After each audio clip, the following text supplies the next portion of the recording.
Hello everyone, मी Amit Gore, agriculture assistant, agriculture department, government of Maharashtra. आपलं MPSC booster अकॅडमीमध्ये स्वागत करतो. आज आपण कंबाईन एक्झामची बुक लिस्ट, स्टडी प्लॅन व टाइम टेबल कशा प्रकारचं असावं हे बघणार आहोत. तर कंबाईनची परीक्षा 11 एप्रिल 2021 रोजी होणार आहे. म्हणजे जवळपास 3 महिने आपल्याकडे आहेत.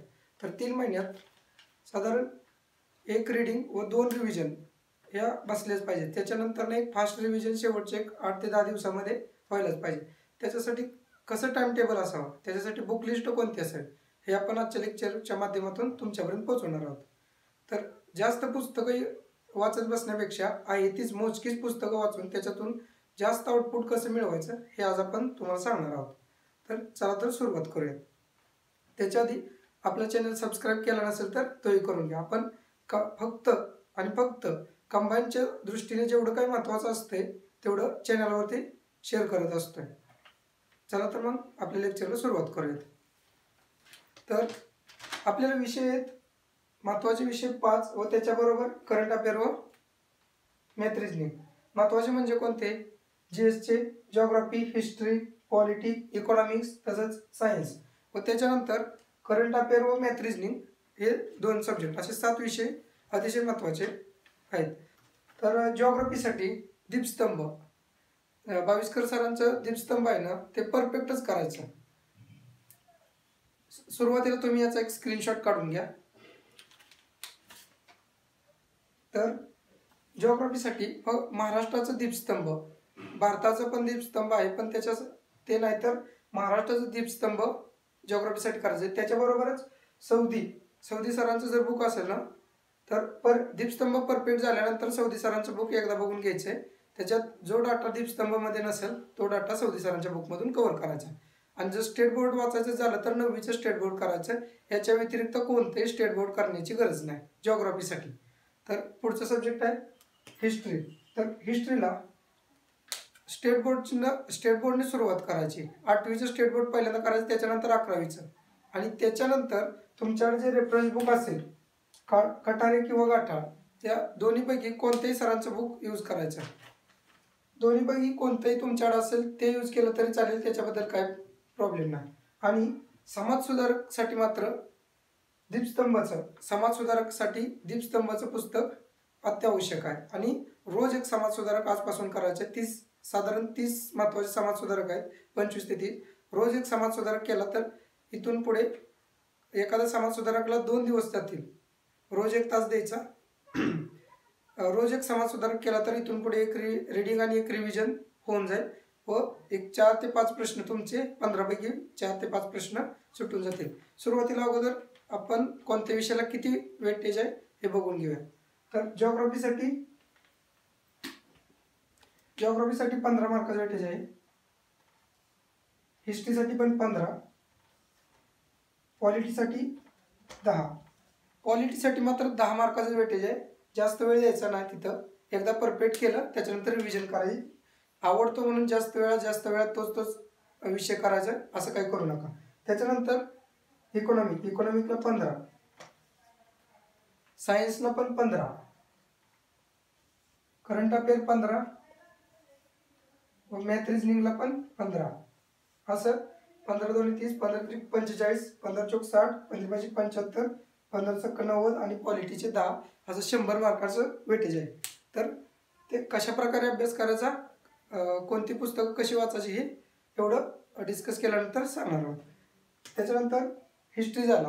त्याच्यानंतर पॉलिटीसाठी फक्त कोळंबे सरांचंच करायचं. याच्या व्यतिरिक्त कोणतेही पुस्तक करायची गरज नाही. एम लक्ष्मीकांत नाही वाचलं तरी चालेल कंबाईनसाठी. पण जर तुम्ही याच्या अगोदर वाचलं असेल 1-2 वेळा तर त्याच्यातील फक्त अंडरलाईन केली तरी बस होऊन जाईल. पॉलिटीसाठी एवढंच. कोळंबे सरांचं नवीन एडिशन घ्या कोळंबे सरांची, याच्या व्यतिरिक्त काही करू नका. पुढचं आहे इकॉनॉमिक्ससाठी पण तेच. फक्त कोळंबे सरांचं जरी कंप्लीट केलं तरी होऊन जाईल. याच्या व्यतिरिक्त काय करण्याची गरज नाही. पण देसले सरांचं जर तुमच्याकडे बुक असेल तर त्याच्यात किंवा मित्राकडून बुक घेऊन त्याच्यातलं जिथं कन्सेप्ट दिले तेवढे कन्सेप्ट, डायग्राम आणि त्याचे ग्राफ हे बघून घ्यायचे. त्याच्यामध्ये M0, M1, M2 हे कसं असतं हे छान दिलेलं आहे. त्याच्यानंतर दारिद्र्यामधले चार्ट वगैरे हे पण छान दिलेलं आहे, ते एकदा बघून घ्यायचं. आणि बाकी सर्व डाटा कोळंबे सरांच्याच बुकमधून घ्यायचा आहे. हां, याच्यानंतर आता नोट्स कोणत्या विषयाच्या काढायच्या, तर याच्यातील फक्त पॉलिटी आणि इकॉनॉमिक्स याच 2 विषयाच्या नोट्स काढायच्या. याच्या व्यतिरिक्त याच्यातील कोणत्याही विषयाचे नोट्स काढायचे गरज नाही. आतापासून जर वेळ भेटत असेल तर नोट्स काढा, किंवा अन्यथा नोट्स नाही काढल्या तर चालेल. जेवढं तुम्ही अंडरलाईन केलंय तेवढंच वाचायचं. आणि जर नोट्स काढायच्याच झाल्या तर फक्त पॉलिटी आणि इकॉनॉमिक्स याच 2 सब्जेक्टच्या काढा. बाकीच्या हिस्ट्रीसाठी सर्व बुक, एवढ्या बुकमधून कोणती पण नोट्स काढणार, त्यासाठी जे असेल तेच वाचायचं. जिओग्राफीसाठी पूर्ण बुकच एक नोट्स आहे, दीपस्तंभाचं बुकच एक नोट्स आहे. त्याच्यानंतर पुढचं घ्या सायन्स. तर सायन्ससाठी 15 मार्काचं वेटेज आहे. तर सायन्ससाठी 5वी ते 10वीची स्टेट बोर्ड कंपल्सरी. 5वी 10वीची स्टेट बोर्ड करायची. त्यामध्ये सर्व जसं की 5वीचं पुस्तक वाचलं पूर्ण, त्याच्यानंतर 6वीचं पूर्ण असं करायचं नाही. तर 5वीचं 6वीचं 7वीचं असं 10वीपर्यंतची बुक घ्यायची. त्याच्यातील पार्ट सेपरेट करायचा, जसं की फिजिक्स, केमिस्ट्री, बायोलॉजी, त्याच्याबरोबर आरोग्यशास्त्र पण एक आहे. असं 3 पार्ट करायचे व त्याच्यातील सेपरेट डाटा त्याच्यातून काढायचा. जसं की फिजिक्समधलं ध्वनी, प्रकाश, ऊर्जा हे टॉपिक वेगळे करायचे. आणि फक्त 5वीचा ध्वनी वाचला तर 6वी 7वी 8वी ज्या पुस्तकात ध्वनी हा टॉपिक आहे तो पूर्ण वाचायचा जायचे. त्याच्यानंतर ना केमिस्ट्री, मूलद्रव्य, खनिज, धातू हे जे टॉपिक आहेत ते पूर्ण कव्हर करत जायचे, तेच वाचत जायचे. त्याच्यानंतर ना बायोलॉजीमध्ये रक्ताभिसरण संस्था, श्वसन संस्था असे जे आहेत ना ते टॉपिक कव्हर करत जायचे. 5वीतला वाचला की 6वीतला वाचायचा, 6वी झाला की 7वी. आणि त्याच्यानंतर आरोग्यशास्त्राचे जेवढे टॉपिक राहिलेत ते सर्व एकदा त्याच्यातील रोग, लक्षणं हे सर्व वाचून घ्यायचं. हे अशा प्रकारे सायन्स वाचायचं. आणि त्याच्यानंतर रेफरन्स बुकसाठी तुम्ही बस्के सरांचं किंवा कोलते सरांचं या दोन्हीपैकी कोणते बुक केलं तरी होऊन जाईल. बस्के सरांचं केलं तर अतिशय उत्तम. आणि जर तुमच्याकडे कोलते सरांचं असेल तरी काही प्रॉब्लेम नाही की बस्के सरांचाच असावं म्हणून. तर बस्के सरांचं केलं तरी होऊन जाईल, किंवा कोलते सरांचं केलं तरी होऊन जाईल. त्याच्यानंतर आता सगळ्यात महत्त्वाचा करंट अफेअर. तर करंट अफेअरला आपण स्टार केलेलं आहे. तर करंट अफेअर 15 मार्काला येणार आहे. करंट अफेअर आपल्याला 15 मार्काला येणार आहे. पण आता याच्याविषयी वाचायचं काय, आयोगाने तर आणखी सांगितलेलं नाही की करंट अफेअर कुठून कुठपर्यंत येईल. तर त्याच्यामुळे जोपर्यंत आयोग नोटिफिकेशन देत नाही आपल्याला, त्यांच्याकडून कळवत नाही की आम्ही कुठून कुठपर्यंत कंबाईन एक्झामसाठी कंबाईन एक्झामसाठी आम्ही कुठून कुठपर्यंतचं करंट विचारणार, हे जोपर्यंत सांगत नाही तोपर्यंत आपण असंच गृहीत धरायचं की 2020चा व 2019चा पूर्ण डाटा आपल्याला कव्हर करायचा आहे. 2020 मध्ये जास्त काही डाटा नाही आहे. त्याच्यामुळे जानेवारी 2019 पासून ते एक्झामच्या अगोदर 1 महिना, जो की 1 महिना अगोदर साधारण पेपर सेट होतो, म्हणजे मार्चपर्यंत. तर जानेवारी 2019 ते मार्च 2021 पर्यंतचा डाटा तुम्हाला कव्हर करायचा आहे. याच्यासाठी तुम्ही 2 इयरबुक घ्या जे की सिम्प्लिफाईडचे, 2019चं व 2020चं. त्याच्यावरती असेल 2019च्या पूर्ण इयरबुकला 2020चं नाव दिलेलं आहे व 2020च्या इयरबुकला 2021चं नाव दिलेलं आहे. तर त्याच्यासाठी तुम्ही दोन्ही इयरबुक सिम्प्लिफाईडचं घेतलं तरी चालेल, अतिशय उत्तम आहे. तुम्हाला जानेवारी 2019 पासून ते मार्च 2021 पर्यंतचा डाटा कव्हर करायचा आहे, जे की तुम्ही पृथ्वीच्या मॅगझिनमधून जरी केला तरी होऊन जाईल, काही प्रॉब्लेम नाही. त्याच्यानंतर पुढचं आहे math and reasoning. Math and रिझनिंगसाठी ढवळे सरांची नोटबुक करायची. जर एखादा त्याच्यातली कन्सेप्ट समजत नसेल तर ढवळे सरांचे लेक्चर्स अनअकॅडमीवरती आहेत, फ्री आहेत, ते बघून घ्या. ज्या टॉपिकवरती तुम्हाला जो टॉपिक समजत नाही तो अनअकॅडमीवरती जाऊन तुम्ही बघू शकता. तर याला पण मॅथ रिझनिंगला पण 15 मार्काचा वेटेज आहे. तर याच्यानंतर सगळ्यात महत्त्वाचं काय, तर previous year question paper analysis. Previous year question paper अनालिसिससाठी सुरुवातीला तुम्ही ज्यावेळेस वाचायला घ्याल एखादा सब्जेक्ट, तर त्याच्या अगोदर प्रिव्हियस इयर क्वेश्चन पेपर बघितल्या पाहिजेत. तर तुम्हाला अभ्यासाची दिशा समजून येईल. सर्वात जास्त जवळचा मार्गदर्शक कोणी असेल ना तुमचा, तर तो असतो प्रिव्हियस इयर क्वेश्चन पेपर. तर प्रिव्हियस इयर क्वेश्चन पेपरमधून तुम्ही सुरुवातीला जिओग्राफी सब्जेक्ट वाचायला घेणार असेल तर जिओग्राफी सर्व प्रश्न बघून घ्यायचे. त्याच्यानंतर ना जिओग्राफी सब्जेक्ट हा वाचायला घ्यायचा, म्हणजे समजून येतं की परीक्षेला काय विचारलं जातंय आणि आपण वाचायला काय पाहिजे. तर याच्यासाठी तुम्ही लोकसेवा प्रकाशनचं किंवा प्रवीण चोरमल सरांचं बुक घेतलं तरी चालेल. पण इथे काय करायचं, ज्यावेळेस तुम्ही घ्यायला जाल तर कंबाईनचं आणि पूर्व परीक्षेचंच बुक असलं पाहिजे.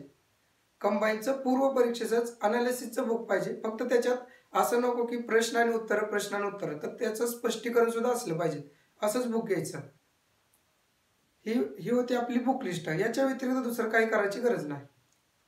यानंतर आपण आपला स्टडी प्लॅन कसा असावा, टाइम टेबल कसं असावं हे पाहणार आहोत. तर आपण बुक लिस्ट पाहिलीच. आता आपण स्टडी प्लॅन कसा असावा, 3 महिन्याचा स्टडी प्लॅन कसा असावा व त्याच्यासाठी आपली बुक लिस्ट कशी वाचायची हे आपण आता पाहणार आहोत.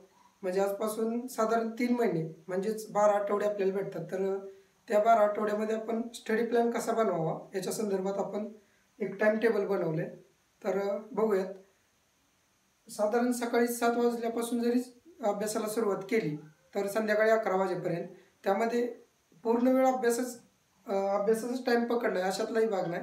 तर त्याच्यासाठी मध्ये मध्ये लागणारा वेळ ही आपण जेवणासाठी किंवा दुपारच्या जेवणासाठी, नाश्त्यासाठी लागणारा वेळ पण आपण त्याच्यातून कमी करून साधारण 11 तासाचं टाइम टेबल बनवलेलं आहे.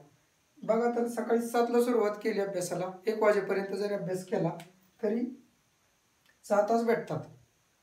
पण त्याच्यातला नाश्त्यासाठी वगैरे 1 तास सोडून दिला तरी 5 तास तर आपले आहेतच. त्याच्यानंतर दुपारी 3ला सुरुवात केली, जेवणानंतर दुपारी 3ला सुरुवात केली. 8 वाजेपर्यंत जरी स्टडी केला, 8:30 पर्यंत करतात साधारण, 8:30ला वगैरे डबा येतो किंवा जेवण करतात, तर तोपर्यंत जरी आपण 8च पकडलं तरी 5 तास भेटतात. त्याच्यापैकी 4 तास जरी अभ्यास केला तरी 4 तास जरी भेटलं तरी आपल्याला पहिले सकाळचे 5 तास आणि दुपारी 4 तास असे भेटतात. आणि रात्री जेवण झाल्यानंतर 9 ते 11 असे 2 तास, असे आपल्याला टोटल दिवसाचे 13 तासापैकी 11 तास जरी अभ्यासासाठी भेटले, 11 साडे 11 तास, तरी सफिशियंट आहे. तर यामध्ये काय वाचायचं, तर दिवसाचे 2 ते 3 सेशन असेल, म्हणजे दुपारपर्यंत 1, दुपारच्या नंतर जेवणापर्यंत रात्रीच्या 1 व रात्री जेवणानंतर 3. तर दुपारपर्यंतचा सेशन असतो. तर दुपारपर्यंत आपण एक सब्जेक्ट घ्यायचा. आपण बुक लिस्ट सांगितली त्याच्याप्रमाणे प्रिव्हियस इयर क्वेश्चन पेपर बघायचा व तोच सब्जेक्ट घ्यायचा सोमवार ते शनिवारपर्यंत.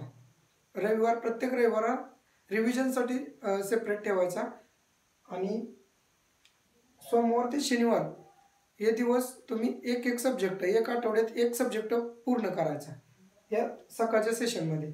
मग 1 सब्जेक्ट, त्याच्यावरती असणारे प्रिव्हियस इयर क्वेश्चन म्हणजे आयोगाच्या क्वेश्चन पेपर वगैरे या बघून 1 आठवड्यात 1 सब्जेक्ट, असे आपल्याला 5 आठवडे लागतील 5 विषयासाठी. कारण मॅथ रिजनिंग आपण रोजचे रोज घेणार आहोत. 2 तास, दुपारचे 4 तास भेटतात, 3 ते 8 मध्ये 4 तास भेटतात. त्याच्यातले 2 तास मॅथ रिजनिंगसाठी द्यायचे आणि 2 तास डेली करंट अफेअर्ससाठी द्यायचे. फक्त टाइम टेबलमध्येच मॅथ रिजनिंग आणि करंट अफेअर नाही पाहिजे, तर ते रोजचे रोज केलं पाहिजे. नाहीतर काही जण कसं करतात की टाइम टेबलमध्ये मॅथ रिजनिंग आणि करंट अफेअर असतं, मात्र ते अंमलात आणत नाहीत आणि परीक्षेच्या म्हणतात की शेवट करू आणि शेवट आता राहिलेतच किती दिवस, 3 महिन्यात आहे. त्याच्यानंतर शेवट काय करायचं, शेवट बाकीचे रिव्हिजन असते, टेस्ट सिरीज असते, बाकीच्या क्वेश्चन पेपर सोडवायचे असतात, त्याच्यामुळे टाइम भेटत नाही. तर आतापासूनच मॅथ रिजनिंग आणि करंट अफेअरला टाइम द्यायचा. मॅथ रिजनिंग आणि करंट अफेअर 15-15 म्हणजे 30 मार्काला सब्जेक्ट आहे. दोन्ही सब्जेक्ट 30 मार्काला आहे हो. त्याच्यामुळे 30 मार्क बाजूला सोडून 70 मार्काचा अभ्यास करतात. तर हे पण 30 मार्क तेवढेच महत्त्वाचे आहेत. त्याच्यामुळे याला पण तेवढाच वेळ दिला पाहिजे. आणि रात्री 9 ते 11 मध्ये एक समाज सुधारक दीपस्तंभच्या पुस्तकातून एक समाज सुधारक आणि एक तासात 1 तास करा. आणि समजा एक समाज सुधारक 1 तासात संपत नसेल तर दुसऱ्या दिवशी करा. म्हणजे 2 दिवसात एक समाज सुधारक संपला तरी काही प्रॉब्लेम नाही. 2 दिवसात एक समाज सुधारक किंवा एका दिवसात एक समाज सुधारक जरी केला 1 तास रोजचा तरी चालेल. आणि त्याच्यानंतर जो 1 तास भेटेल त्याच्यात दिवसभरात जेवढं काय केलं ते लाईन टू लाईन वाचायचं, नाही तर फक्त एक अंडरलाईन काय केले आपण एक नजर फिरवायची त्याच्यावरती, अशी रिव्हिजन करायची. रिव्हिजनसाठी आपण संडे तर दिलेलंच आहे, म्हणजे पूर्ण रविवार आपण जेवढं आठवड्याभरात काय वाचलं त्या विषयाचं ते सर्व आपण रविवारी बघणारच आहोत. पण रोजची रिव्हिजन एक तेवढीच गरजेची असते. तर 1 तास सफिशियंट आहे. तर 1 तासात दिवसाची रिव्हिजन करून घ्यायची. अशा प्रकारे आपल्याला 5 आठवडे लागतात. तरी पण आपण एखादा आठवडा एक्स्ट्रा धरला म्हणजे 6 आठवडे पकडले, म्हणजे रिव्हिजन 1 सब्जेक्ट, प्रत्येक आठवड्याला 1 सब्जेक्ट, असे 5 विषयाला 5 आठवडे. मॅथ रिजनिंग आणि करंट अफेअर तर दुपारचं रोजचे रोज डेली चालूच आहे. जो की इतिहासासाठी जास्त वेळ द्यावा लागतो म्हणतात की समजत नाही किंवा मार्क कमी येतात, तर त्याच्यासाठी पण आपण समाज सुधारक दिले, तिथे 4 ते 5 मार्काचे इथे पण आपण कव्हर करतोय. त्याच्यामुळे इथे 30 ते 35 मार्काचा आपण दुपारच्या सेशनमध्ये कव्हर करतोय रोजची रोज, जे की हे कायम ठेवायचं चालू. तर त्याच्यामुळे म्हणजे परीक्षा जोपर्यंत परीक्षा आहे तोपर्यंत आतापासूनच हे कंटिन्यू ठेवायचं, याच टाईममध्ये याचीच रिव्हिजन करायची कंटिन्यू. तर 35 मार्काचा इथं आपण कव्हर करतोय. राहिलेला विषय आहे 65 मार्काचा, तर तो आपण इथे कव्हर करतोय. प्रत्येक आठवड्याला एक सब्जेक्ट, एखाद्या विषयाला एका दिवस कमी लागेल, एखाद्या विषयाला जास्त दिवस लागेल, 1-2 दिवस, पण थोडंसं तेवढ्यातच संपवायचा प्रयत्न करायचा. त्याच्यानंतर याच्यासाठी आपल्याला एक आठवडा पण एक्स्ट्रा पकडलेलाच आहे, म्हणजे 6 आठवडे. तर 12 आठवड्यापैकी 6 आठवडे फक्त छान रीडिंग करायची, कन्सेप्ट समजून घ्यायच्या आणि जेवढं काय नवीन वाचायचं तेवढं सर्व काय असेल तेवढं याच 6 आठवड्यात वाचायचं. तर पहिली रीडिंग तर झाली 6 आठवड्याची. आता पहिली रिव्हिजन ही 4 आठवड्याची असेल, म्हणजे 12 आठवड्यापैकी पहिली 6 आठवडे तर गेले, आता राहिले 6 आठवडे. तर 6 आठवड्यापैकी पहिली रिव्हिजन ही 4 आठवड्याची असेल. तर 4 आठवड्यामध्ये तुम्ही रिव्हिजन 4 दिवसात एक सब्जेक्ट संपवायचा आहे. 4 दिवसात एक सब्जेक्ट संपवला म्हणजे जे क्वेश्चन पेपर असतील त्याच्यात स्टार करून ठेवायचे, जे महत्त्वाचे आहेत किंवा कन्सेप्च्युअल आहेत, तुम्हाला समजत नाही, रिपीट करण्याची गरज आहे. सुरुवातीलाच वाचताना आयोगाच्या क्वेश्चन पेपर टिक करतानाच इम्पॉर्टंट असेल त्याला टिक करायचं, व्यवस्थित अंडरलाईन करायचे पुस्तकमध्ये. आणि रिव्हिजनसाठी तेच 4 दिवसात त्या क्वेश्चन पेपर, महत्त्वाचे प्रश्न आणि बुक हे सर्व करायचे.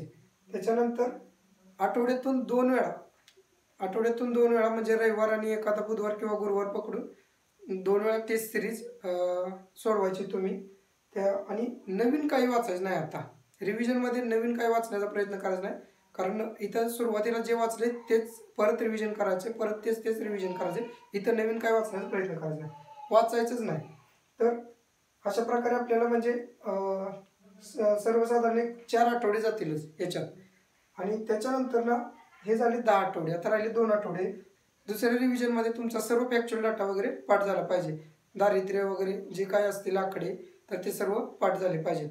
Repo rate, reverse repo rate, bank rate काय असतील हे सर्व पाठ झाले पाहिजेत. तर त्याच्यानंतर सेकंड रिव्हिजन आहे ते एक 10 ते 11 दिवसाचीच ठेवायची. 2 दिवसाला एक सब्जेक्ट घ्यायचा, 2 दिवसाला एक सब्जेक्ट. आणि जी टेस्ट सिरीजमध्ये ज्या विषयात कमी मार्क येतात तिथंच जरा जास्त लक्ष द्यायचं, आणि तो कोणता पॉईंट समजत नाही त्याच्यावरती जास्त लक्ष द्यायचं, त्याच्यावरती भर द्यायचा आणि तो पॉईंट कव्हर करायचा. आता राहिले 2 ते 3 दिवस. या 2 ते 3 दिवसात तुम्ही आता नवीन तर नाही, पण रिव्हिजनसाठी पण तुम्ही जास्त काय धावपळ करायचं नाही किंवा रात्री जागून जास्त वेळ जागायचं असं काय करायचं नाही. तर यासाठी ना रात्री वगैरे जागायचं नाही, जे तुमचं डेली शेड्यूल असेल त्याच्यातच तुम्ही अभ्यास करायचा आहे, तेवढाच वेळ अभ्यास करायचा आहे. त्याच्यासाठी सेपरेट काही जास्त असा वेळ द्यायचा नाही, जे आहे तेच चालू ठेवायचं. तर 2 ते 3 दिवसात तुम्ही तुमचं हॉल तिकीट काढले का ते चेक करा, तुमच्या मित्राला दाखवा, हे हॉल तिकीट बरोबर आहे का, म्हणजे माझं सेंटर बरोबर आहे का, याच डेटचं आहे का, हे सर्व बघा. यामुळे बरेच जणांचे पेपर बुडतात किंवा राहतात. तर सेंटर एक असतं, मागचं हॉल तिकीट डाउनलोड केलेलं असतं, डेट बघितलेली नसते, दुसऱ्या सेंटरवर जातात. तर असं होऊ नये आपल्या बाबतीत. त्याच्यासाठी आपलं हॉल तिकीट 2-3 वेळा बघा, मित्रांना दाखवा. असं काही नको की शेवटच्या दिवशी तुम्ही हॉल तिकीट डाउनलोड करताय, तर ते अगोदरच केलं पाहिजे. फक्त 2-3 दिवसात शेवटच्या हे तपासून घ्यायचं व्यवस्थित ठेवलंय का आणि जायची तयारी का. तर एक्झामच्या वेळेस ज्यावेळेस तुम्ही पेपर सोडवायला जाल किंवा काय, त्यावेळेस आपण आज आणखी एक लेक्चर घेऊ. पण त्याच्या अगोदर आताच सांगतो की काही झालं, किती मास्टर असाल तुम्ही मॅथ रिझनिंगमध्ये, तरी मॅथ रिझनिंग सर्वात शेवटच सोडवायचं. सुरुवातीला GSचं सर्व प्रश्न कव्हर करायचे, त्याच्यानंतर सर्वात शेवटी तुम्ही मॅथ आणि रिझनिंगचे प्रश्न सोडवायचे. GSसाठी 40 ते 45 मिनिटात तुमचे सर्व प्रश्न 80-85 प्रश्न कव्हर झाले पाहिजेत. म्हणजे असंही नाही की 85 पैकी 85 सोडवायलाच पाहिजे, पण सर्व प्रश्नापर्यंत तुम्ही पोहोचला पाहिजे. आणि राहिलेले एक 15 ते 20 मिनिटात जेवढा काही वेळ राहील तुमच्याकडे, त्या वेळेत मग तुम्ही मॅथ रिझनिंगकडे लक्ष दिलं तरी चालेल. तिथून पुढे मॅथ रिझनिंग जे जमते सोपं आहे ते फास्ट सोडवायचं. एखादं किचकट असेल, तुम्ही जरी अगोदर सोडवलं असलं तरी ते सोडून द्या. वेळ खात असेल तर पुढचा प्रश्न सोडवा, नंतर वेळ भेटत नाही. नंतर ना असं होतं की सोपे प्रश्न सुटतात आणि जे अवघड होतं त्याच्याच आपण बराच वेळ घालवलेला असतो, त्याच्यामुळे वेळ भेटत नाही. आणि 100पैकी 100 सोडवावे असंही काय नाही. एक आपली सोडवताना एक 84 ते 85 साधारण 86 पर्यंत आपले प्रश्न तरी सुटलेले असतात. त्याच्यापेक्षा कमी नको, जास्त सुटतील तरी चालते, पण कमी नको, जास्तही कमी नको. असंही नसते की 100% ॲक्युरेसी असतेच असं नसतं. तुम्हाला अभ्यासासाठी आणि परीक्षेसाठी ऑल द बेस्ट. आणि जे काय असेल आपलं इथून पुढच्या परीक्षेच्या संदर्भात सर्व अपडेट आपण देत राहू. आणि काय प्रॉब्लेम असतील तुमचे किंवा काय विचारायचं असेल स्टडी संदर्भात असू द्या किंवा टाइम टेबल संदर्भात असू द्या, तर तुम्ही आपल्या MPC बूस्टर अकॅडमी चॅट या आपल्या टेलिग्रामच्या ग्रुपवरती विचारू शकता. आणि जर काही तुम्हाला पर्सनल विचारायचं असेल किंवा काय ग्रुपवरती डिस्कस करू शकत नसाल तर पर्सनल मेसेज टाकला तरी चालेल.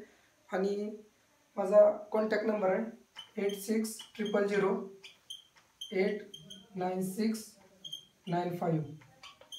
तर तुम्ही त्याच्यावरती मेसेज करू शकता, व्हॉट्सअप करू शकता. मला ज्यावेळेस वेळ भेटेल, दिवसभर जॉब असतोय त्याच्यामुळे वेळ नाही भेटत, पण ज्यावेळेस वेळ भेटेल त्यावेळेस मी नक्की रिप्लाय देईन. धन्यवाद.